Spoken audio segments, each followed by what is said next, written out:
ما كان في قديم الزمان وما يحلى الكلام غير بذكر النبي عليه الصلاة والسلام.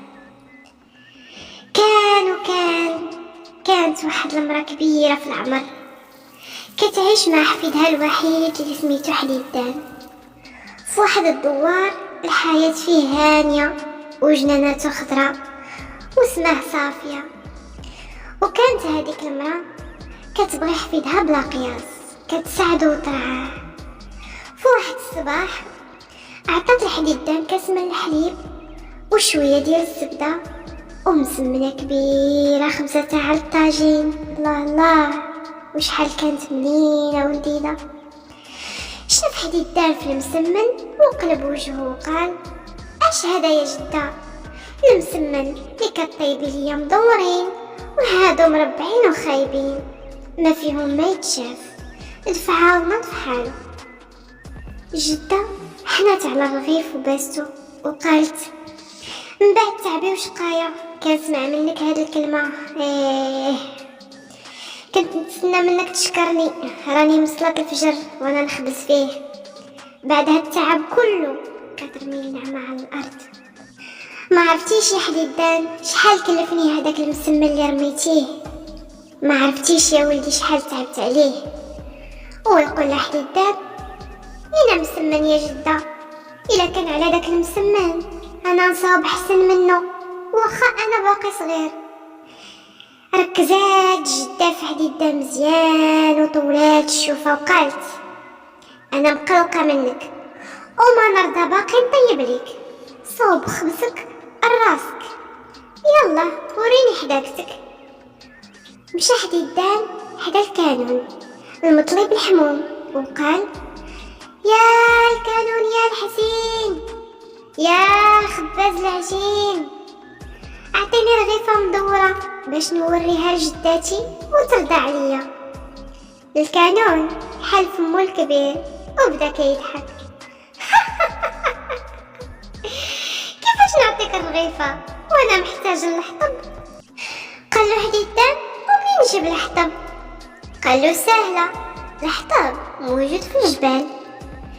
طلع حديدان للجبال وقف وغوت وقال: يا جبل اعطيني حزمة ديال الحطب.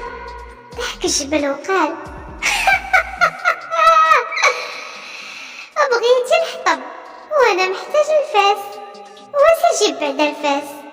قال له حديدان: ومنين نجيبو؟ قال له: الفاس عند الحداد. هبط حديدان من الجبل ومشى عند الحداد وقال ليه: يا الحداد اعطيني الفاس. وقف الحداد ومسح عقو وقفا كمو وقال: وانت عندك شي فلوس؟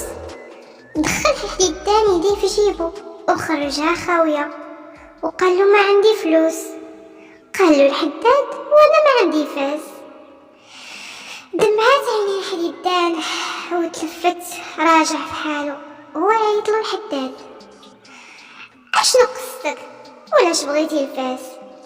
مسح حديدان دموعه وقال: جدتي تقلقات مني وما غاديش تتكلم معايا الا لما طيبت ليها مسمنه مدوره. مشيت عند الكانون طلب ليا الحطب، والحطب كاين في الجبل، والجبل بغى الفاس، والفاس كاين عندك. تبسم الحداد وقرب من حديدان وقال: ما دمتي باغي ترضي جداتك فانا غادي نعطيك الفاس لكن بشرط. قال له حديدان: واشنو هو؟ قال له: تعاوني في المصوبة ديالو. قال له حديدان: مرحبا.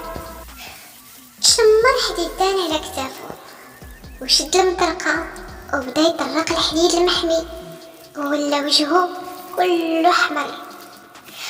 وملي كمل مصوبة الفاس هزو حديدان فرحان بجرة ومشى للجبل وجمع حزمة ديال الحطب والفاس على ظهره ومشى حديدان عند الكانون. شعل حديدان العافية في الكانون وبدا يوجد العجين باش يصاوب المسمن.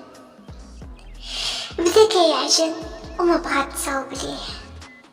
مرة المسمنة مثقوبة ومرة المسمنة معوجة ومرات كتير المسمنة خرجت كلها محروقة. وقف حديدان وما بغاش تصاوب ليه المسمنة، كان كيسحاب ليه هادشي ساهل ماهل يصاوبو دغيا دغيا وفرمشتعين. وبدا يفكر حديدان كيفاش ندير يا سيدي ربي باش نرضي جداتي. المسمن طلع ماشي ساهل، خاصو العوين يمكن. بدا كيبكي وهو يحس بواحد اليد كتمسح ليه على شعره. تلفت هو يلقى جداه تبسمات بالضحكة وقالت ايوا يا حديدان تعلمتي بان ليا من الدرس. اولدي الحبيب راني راضية عليك دنيا واخرة، ما تبكيش ومسح دموعك وعمرك تحقر شي قمة، وديما سمي الله وقول بسم الله واشكر الله واشكر اللي وجدها لك، حيت اللي وجدها لك ما كانش سهل عليه، راه عيا وشقى عليها باش يعطيها لك وهو فرحان. وتجي انت في الاخر وتقول له اش هادشي اللي صاوبتي، اش هادشي اللي وجدتي.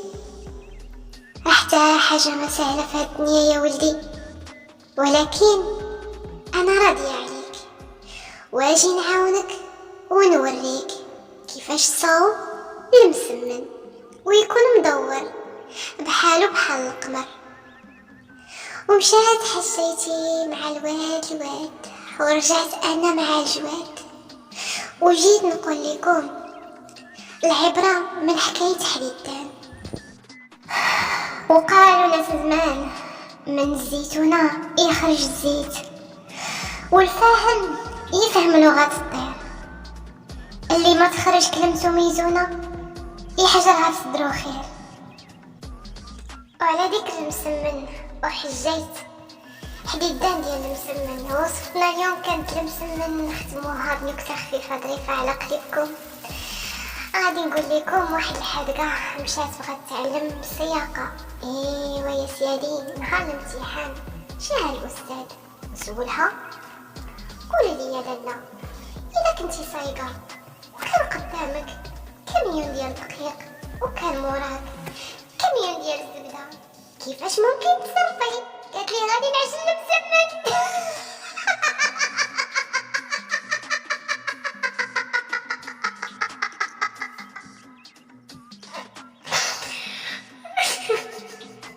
وما تنسونيش يا حبابي من اللايك ومن تفعيل الجرس باش يوصلكم ديما الجديد، وتابوناو معايا. بسلامة.